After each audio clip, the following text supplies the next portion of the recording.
Salom qizlarjonlar, yapona mamada mazza qilib yeydigan nonni tayyorlaymiz. Buning uchun eriydigan sirni cho'rkadan chiqarib olamiz va uni ustiga mayda qilib to'g'ralgan ukropimizni solamiz. Ukropga e'tibor beringlar, mana shunaqa qalin joylarini olib tashlashimiz kerak.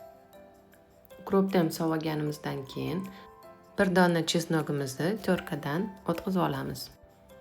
Keyin xohlagan o'zimizga yoqqan mayonezdan qo'shib yaxshilab bir xil massa hosil bo'lguncha aralashtiramiz. Keyin esa nonlarimizni chiroyli shaklda kesib olamiz. Bu orada duxovkamizni faqat tepasini yoqamiz va duxovkamiz qiziguncha nonlarning ustiga tayyorlagan massamizni surib chiqamiz. Birga bir o'xshab chiqish uchun kunjutni ham unutmang. Va buni oldindan qizdirilgan duxovkamizga 10 daqiqaga yuboramiz. Va uni ustini 5 daqiqa dimlab qo'ysak, juda ham mazali bo'ladi.